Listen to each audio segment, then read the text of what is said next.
पूरा जो टॉपिक है उसको पूरा पढ़ा दिए थे, और पढ़ा के जो पीछे के कैमरा में देख रहे हैं कि रिकॉर्डिंग ही नहीं ऑन किए थे, मोबाइल तो बंद है।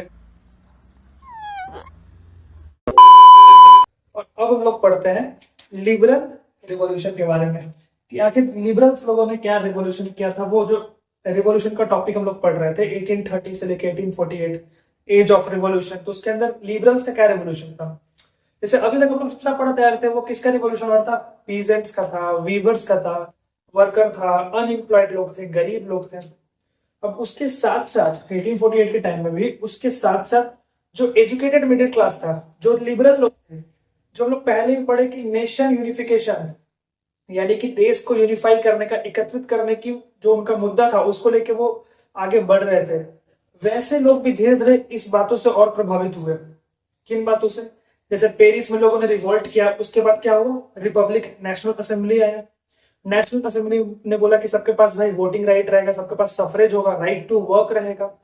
इस चीज को देखते हुए जो एजुकेटेड मिडिल क्लास थे, जो एजुकेटेड मिडिल क्लास लिबरल लोग थे, जो वैसे स्टेट में रह रहे थे जो नेशन स्टेट नहीं बने थे अभी तक, जो अभी तक जैसे सेंट्रल यूरोप या फिर ईस्टर्न यूरोप पार्ट के जो ईस्टर्न यूरोप के जो कंट्रीज थे, वो बेसिकली वो एरिस्टोक्रेट के अंडर में थे ज्यादातर। अभी भी 1848 19 सेंचुरी आते आते तक उनके हाथ में थे। प्लस में वो नेशन स्टेट में नहीं बना रहे थे।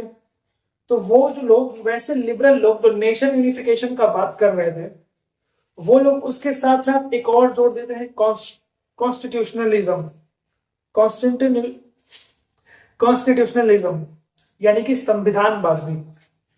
अब उनका डिमांड सिर्फ नेशन को यूनिफाई करने का नहीं है, अब उनका डिमांड सब सिर्फ नेशन को नेशन स्टेट बनाने का नहीं है। अब उनका डिमांड एक किंगडम को तोड़ के नेशन स्टेट में बनाना, इतना ही तक नहीं सीमित है। अब उनका डिमांड है राइट्स के बारे में। Now they want rights of press. Main और वुमेन दोनों है, ठीक है। वो प्रेस का अधिकार मांग रहे हैं, वो एसोसिएशन बनाने का अधिकार मांग रहे हैं, ठीक है। वो बोल रहे हैं कि एक कॉन्स्टिट्यूशन होना चाहिए नेशन के लिए, ठीक है। तो ये बातें अब, और किससे प्रभावित हुए थे, फ्रांस में जो मोनार्की वाला सिस्टम हटा के फटाक से तो नेशनल असेंबली बना था और सफरेज की बातें कर रहा था 1848 के टाइम में भी। उसी चीज को मुद्दा बनाते हुए, उसी चीज को मानते हुए ये लोग भी क्या करते हैं, कॉन्स्टिट्यूशनलिज्म का डिमांड करते हैं। यानी कि वो डिमांड करते हैं कॉन्स्टिट्यूशनलिज्म और साथ में नेशनल यूनिफिकेशन, दोनों बातों की डिमांड करते हैं वो। और ये कौन कौन सी कंट्रीज में चल रहा था यूरोप के अंदर, तो वैसे कंट्री में जो खुद को नेशन स्टेट नहीं बना रहे थे, ठीक है, जिसके अंदर स्टिल एरिस्टोक्रेट अपना राज कर रहे थे।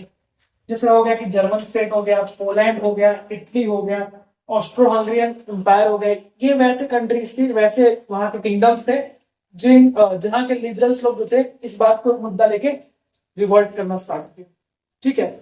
और ये सबसे ज्यादा देखा गया जर्मन, सबसे जो बेस्ट देखा गया, तो सबसे बढ़िया विजन था वो जर्मन स्टेट के अंदर देखा गया।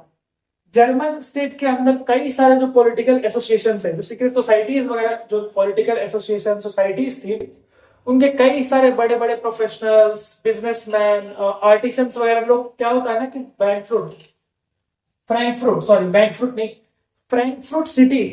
फ्रैंकफर्ट सिटी में ये लोग मिलते हैं और ये डिसाइड करते हैं बनाने का all German national assembly. Frankfurt city में जो जर्मन स्टेट के, जर्मन रीजन के बड़े बड़े पॉलिटिकल एसोसिएशन के लोग होते हैं, वो मिलते हैं फ्रैंकफर्ट सिटी में और वहां पे वो बनाते हैं ऑल जर्मन नेशनल असेंबली। और वहां पे वो वोटिंग करवाते हैं, वहां पे वो क्या करवाते हैं, वोटिंग करवाते हैं। और वहां पे वो वोटिंग करवाते हैं, किस चीज का वोटिंग करवाते हैं, तो ऑल जर्मन नेशनल असेंबली के मेंबर्स का वोटिंग करवाते हैं। और 18 मई 1848, 18 मई 1848, 18 मई 1848 को फ्रैंकफर्ट सिटी में 831 इलेक्टेड, याद रहे 831 इलेक्टेड, क्योंकि वोटिंग हुआ था तो उनमें से 831 लोगों को इलेक्ट करके बिल्कुल जुलूस की तरह नाचते गाते हुए कहां पहुंचे, फ्रैंकफर्ट पार्लियामेंट। ये कहां पहुंचते हैं, फ्रैंकफर्ट पार्लियामेंट। अब ये फ्रैंकफर्ट पार्लियामेंट कहां था, तो ये संत पॉल चर्च के अंदर था।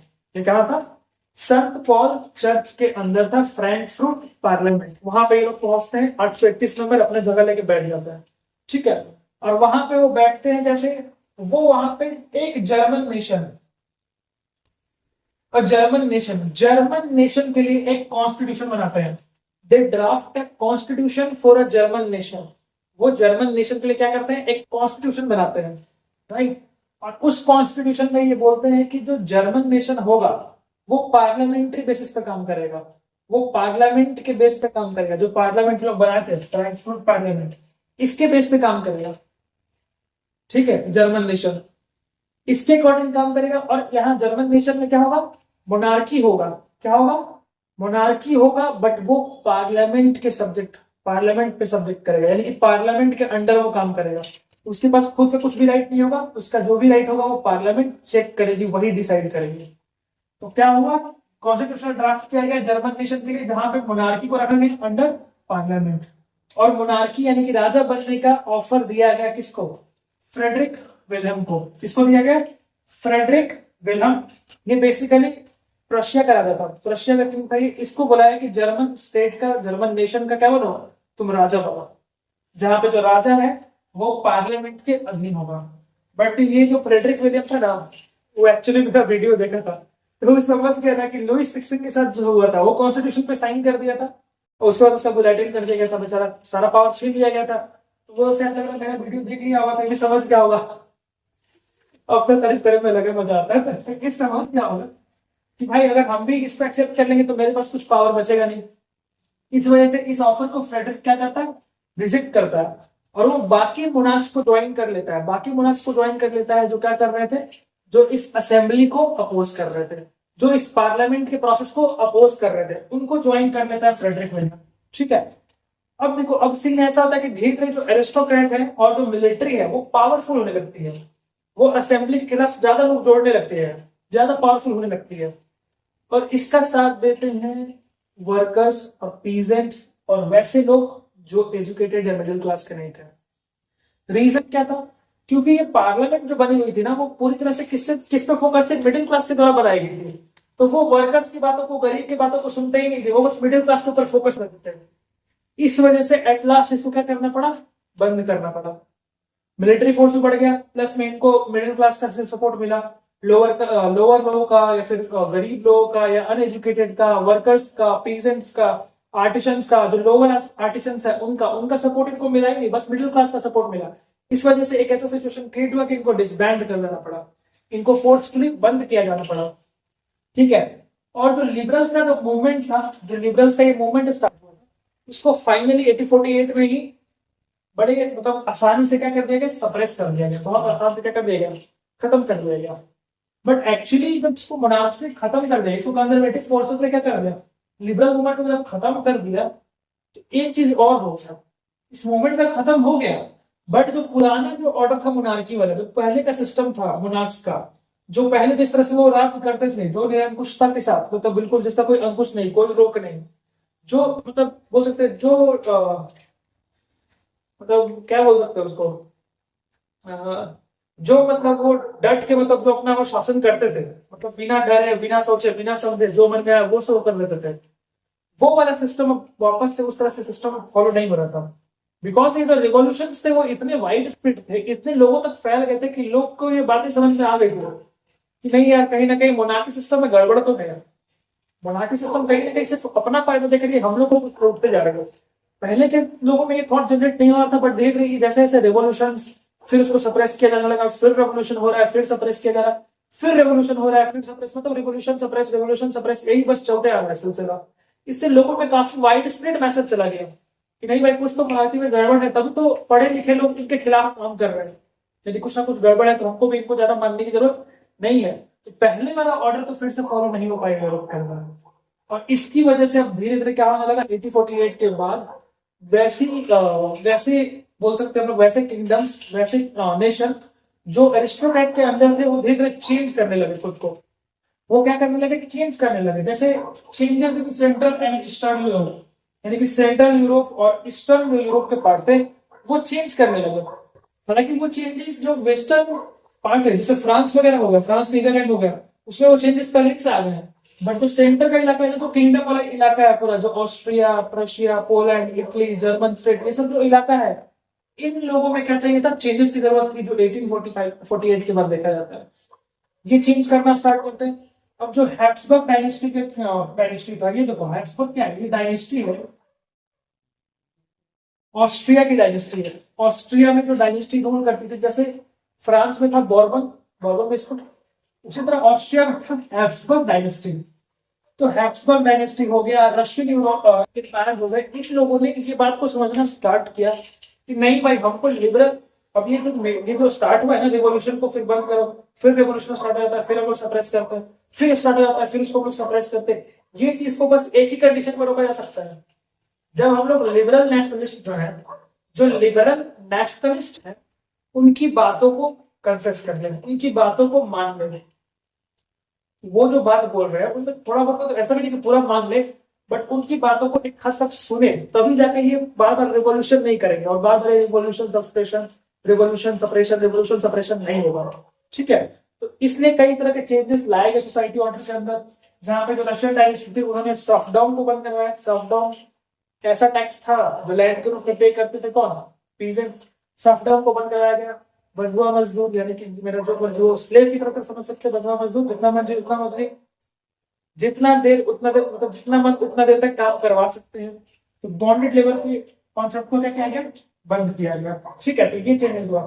अब बात करते थोड़ा सा इसमें हल्का सा वुमेन के बारे में मेंशन है। हम लोग देखते आ रहे हैं कि फ्रांस के टाइम से या उससे अर्लियर टाइम से जितने भी रेवोल्यूशन होते हैं उसमें मेन के साथ वीमेन भी बहुत एक्टिवली पार्टिसिपेट करती है, बट इसका कोई फायदा उनको स्टार्टिंग से नहीं हुआ था, और रिलीजियन मूवमेंट के दौरान भी इनको भी कोई फायदा नहीं हुआ। They will not even get a suffrage right even in election of all German National Assembly। यानी कि उनको ऑल जर्मन नेशनल असेंबली जो बना उसमें भी वोटिंग करने का राइट नहीं था। प्लस में जो पार्लियामेंट गई हुई थी उसमें जो वीमेन थे, जो मूवमेंट में बहुत एक्टिव थे, उनको भी दर्शक दिखाया बैठा था, उनको भी दर्शक लोगों को बीच में रखा गया हॉल में, उनको भी पार्लियामेंट में बैठने का कोई, मतलब क्या बोल सकते, कोई राइट नहीं मिला। तो मिला मिला के विमेन का ये सेंस लगा कि यूरोप के अंदर सबका कंडीशन सही होते जा रहा है, बट विमेन का कंडीशन कभी सही नहीं हो रहा है, कभी नहीं, मतलब सही नहीं हो रहा है। हर जगह मूवमेंट में एक्टिवली पार्टिसिपेट उनको बुलाया नहीं जा रहा है। हाँ, हर जगह मूवमेंट में उनको पहले वो पार्टिसिपेट काफी बढ़िया से कर रही है, बट कहीं भी उनको कोई पॉलिटिकल राइट मिल ही नहीं रहा है। न पहले फ्रेंच रेवोल्यूशन के आगे कहीं मिल पाया, न यहाँ लीगल रेवोल्यूशन में, न रिवॉल्ट्स में, कहीं भी उनको कोई राइट्स नहीं मिल रहा है उनको, ठीक है। ये कंडीशन, इसकी वजह से कई सारे वुमेन अपना पॉलिटिकल ग्रुप बना रही है, प्रेस बना रही है, न्यूज़पेपर छाप रही है, जर्नल्स छाप रही है, म्यूजिक कर रही है, बट इससे कोई भी एक्सटेंशन पॉलिटिकल राइट में उनको नहीं मिलता है। सफरेज का कोई राइट नहीं मिलता है, नेशनल असेंबली का वोटिंग तक नहीं करती है। पार्लियामेंट में जाती है तो विजिटर हॉल में बैठे रहती है, विजिटर के छत पे गोली घुमा के छत है एक तो, उस पर बैठे हुए हैं दर्शक बन के। यानी कि विमेन का मिला जुला के यहाँ पे कोई अभी तक भी इस लिबरल रेवोल्यूशन तक के बाद भी एक्टिव सपोर्ट करने के बाद भी, एक्टिव यहाँ पे होने के बावजूद, एक्टिवली पार्टिसिपेट किए रिवॉल्यूशन में, उसके बावजूद भी कोई राइट, कोई पॉलिटिकल कोई पॉलिटिकल राइट्स नहीं मिला वुमेन को, ठीक है। तो ये अब तक हम लोग रिवॉल्यूशन के बारे में पढ़ रहे थे, एज ऑफ रिवॉल्यूशन, और इसी के साथ ये एज ऑफ रिवॉल्यूशन का जो टॉपिक है ये यहाँ पे क्या होता है, लिबरल मूवमेंट के साथ समाप्त होता है। कल हम लोग पढ़ेंगे, नेक्स्ट वीडियो में हम लोग पढ़ेंगे विजुअलाइजिंग द नेशन, की नेशन को कैसे विजुअलाइज किया जाता है, और उसके बाद हमारा लास्ट चैप्टर, लास्ट टॉपिक आएगा इंपेरियलिज्म एंड नेशनलिज्म। तब तक के लिए खुश रहो, हंसते रहो, हैव अ गुड डे।